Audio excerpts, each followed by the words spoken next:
ابی بن کعب رضی اللہ تعالیٰ عنہ کہتے ہیں کہ میں نے رسول اللہ صلی اللہ علیہ وسلم کو فرماتے ہوئے سنا ہے کہ ان قریب فرات میں ایک سونے کا پہاڑ نمودار ہوگا. لوگ جب سنیں گے تو اسے حاصل کرنے کے لیے اس طرف چل پڑیں گے. جو لوگ اس وقت فرات پر موجود ہوں گے وہ کہیں گے اگر ہم نے لوگوں کو چھوڑ دیا یعنی انہیں نہ روکا تو سارے کا سارا پہاڑ ہی لے جائیں گے. چنانچہ اس پر لڑائی ہوگی، اس پر لڑائی ہوگی اور 99% لوگ مارے جائیں گے. اسے مسلم نے روایت کیا ہے کتاب الفتن سے. یہ بھی قیامت کی نشانیوں میں سے ایک نشانی ہے کہ دریائے فرات اس میں سے ایک سونے کا پہاڑ ایک دم نمودار ہوگا اور پھر لوگ اسے حاصل کرنے میں لالچ میں لڑ مریں گے اور 99% لوگ مارے جائیں گے. جو بات اللہ کے رسول صلی اللہ علیہ وسلم نے بتلا دی وہ حق ہے. اسی طریقے سے دیکھیے بخاری کی روایت ہے، یہ بھی کتاب الفتن سے ہے کہ اللہ کے رسول نے منع کر دیا ہے. عن ابی ہریرہ رضی اللہ عنہ قال قال رسول اللہ صلی اللہ علیہ وسلم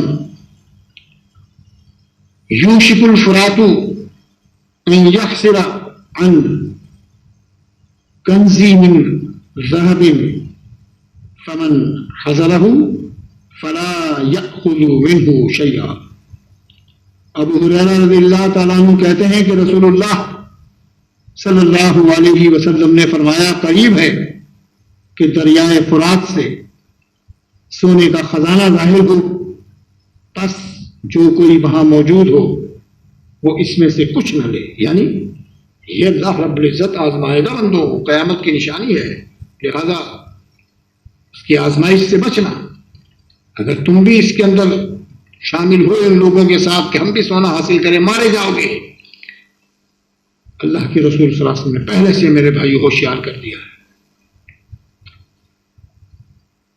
عن ابی ہریرہ رضی اللہ عنہ قال قال رسول اللہ صلی اللہ علیہ وسلم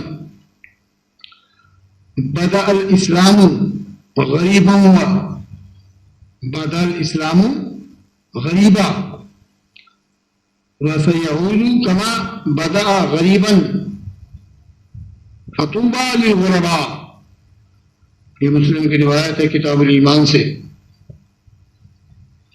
ابو ہریرہ رضی اللہ عنہ کہتے ہیں کہ رسول اللہ صلی اللہ علیہ وسلم نے فرمایا کہ اسلام کی ابتدا بھی اجنبیت سے ہوئی اور آخری زمانے میں یہ اجنبیت ہی کی طرف پلٹ جائے گا، اجنبیت کی طرف ہی پلٹ جائے گا. لہذا مبارک ہو اجنبی یعنی ایماندار لوگوں کو.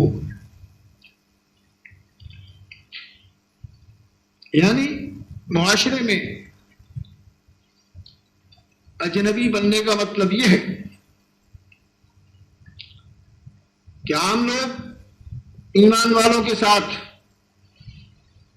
میل جول رکھنا اور تعلقات قائم کرنا پسند نہیں کریں گے. اسی طریقے سے ایماندار بھی ان لوگوں کے ساتھ، مشرکین کے ساتھ، کافرین کے ساتھ میل جول رکھنا اور تعلقات قائم کرنا پسند نہیں کر سکتے اور نہ کریں گے. جس طرح برے لوگ نیک لوگوں سے میل جول پسند نہیں کرتے، اسی طرح نیک لوگ بھی برے لوگوں سے میل جول پسند نہیں کریں گے. تو کیا ہوگا؟ اصل دین چھپ چکا ہوگا. جس دین پر لوگ چل رہے ہوں گے، جب ان کو بتلایا جائے گا کہ یہ دین نہیں ہے، یہ تمہارے باپ دادا کا بنایا ہوا دین ہے، اللہ کے دین میں یہ چیز شامل نہیں ہے. نبی صلی اللہ علیہ وسلم کی قبر اللہ کے عرش، اللہ کی کرسی خانہ کعبہ سے افضل نہیں ہے. مردہ نہیں سنتا، یہ مزار والے، یہ قبر والے نہیں سنتے، یہ کچھ نہیں کر سکتے. داتا مشکل کشا غوث دستگیر ایک اللہ رب العزت کی ذات ہے. عبد القادر جیلانی غوث الاعظم نہیں ہے، علی رضی اللہ تعالیٰ نے مشکل کشا نہیں ہے، نبی صلی اللہ علیہ وسلم عالم الغیب نہیں ہے. لوگ آنکھیں پھاڑ پھاڑ کر لوگوں کو دیکھیں گے یہ کیسی باتیں کرتا ہے، ہم نے تو کبھی سنی نہیں ہے. ان سے کہا جائے گا کہ 11ویں یہ کنڈے، عید میلاد النبی کی مٹھائیاں، یہ محرم کے شربت حلیمے حرام ہے، لوگ آنکھیں پھاڑ پھاڑ کر دیکھیں گے کیسی بات کرتا ہے. ایسا ہم نے آج تک نہیں سنا. یہ تیجا 10واں 40واں 23 گھنٹہ شرک ہے. عجیب لگے گا لوگوں کو کیسی باتیں کرتا ہے. ہمارے علماء تو کہتے ہیں سب جائز ہے، سب حلال ہے، سب اللہ کے علاوہ اللہ کے رسول کو پکارو، لبیک یا رسول لبیک کہو، کچھ نہیں ہوتا. خالص دین تو یہ ہے. جب ان کو بتلایا جائے گا یہ غلط ہے، اللہ کے رسول نے یہ نہیں بتلایا، اللہ کے رسول نے تو یہ تعلیم پیش کی ہے، یہ دین دیا ہے کہ خالص اللہ کو پکارو، اللہ کا کوئی شریک نہیں ہے، اللہ ہی عالم الغیب ہے، اس کے علاوہ کوئی نہیں عالم الغیب، اسی کے پاس پلٹ کر جانا ہے. تو ایسے لوگوں کو لوگ اجنبی نگاہوں سے اور ایسے لوگوں کو لوگ بالکل اجنبی سمجھیں گے، بالکل ان کو معاشرے سے کاٹ کر رکھ دیں گے، ان سے کوئی بات نہیں کرے گا. یہ کیسی باتیں کرتا ہے. بہرحال وہ لوگ معاشرے میں اجنبی بن کر رہ جائیں گے. تو یہ بھی قیامت کی نشانیوں میں سے نشانی ہے. اور یاد رکھیے مبارکباد پیش کی ہے اللہ رب العزت ایسے لوگوں کو جو معاشرے میں اجنبی بن کر رہ جائیں خالص اللہ کے لیے، اللہ کی رضا کے لیے. تو مبارک ہو. اللہ کے رسول نے بیان فرمایا فطوبیٰ للغرباء، ایسے ہی غریبوں کو، ایسے ہی غریبوں کے لیے، ایسے ہی اجنبیوں کے لیے مبارکباد ہے کہ وہ ڈٹے رہیں دین کے اوپر، اسی پر ان کو موت آ جائے، ایمان پر اور اسلام پر زندہ رہے، انشاءاللہ رب العزت کامیاب ہو جائیں گے. کہ خوشخبری کس کو دی جاتی ہے، مبارکباد کس کو دی جاتی ہے؟ کامیاب لوگوں کو. ایسے ہی لوگ اللہ کے رسول نے بیان فرمایا کامیاب ہوں گے. یہ بھی قیامت کی نشانی ہے. نافع بن عتبہ رضی اللہ عنہ کہتے ہیں کہ رسول اللہ صلی اللہ علیہ وسلم نے فرمایا کہ تم لوگ جزیرۃ العرب کے لوگوں سے جہاد کرو گے اور اللہ اسے فتح کر دے گا. پھر ایران سے جہاد کرو گے، اللہ اسے بھی تمہارے ہاتھوں فتح کر دے گا. پھر اس کے بعد روم والوں سے جہاد کرو گے، اللہ اسے بھی تمہارے ہاتھوں فتح کر دے گا. پھر تم دجال سے جہاد کرو گے، اللہ اسے بھی فتح کر دے گا. اسے مسلم نے روایت کیا ہے کتاب الفتن سے. تو اللہ کے رسول صلی اللہ علیہ وسلم نے جو باتیں بھی بتلائی ہیں کہ یہ قرب قیامت کی باتیں ہیں،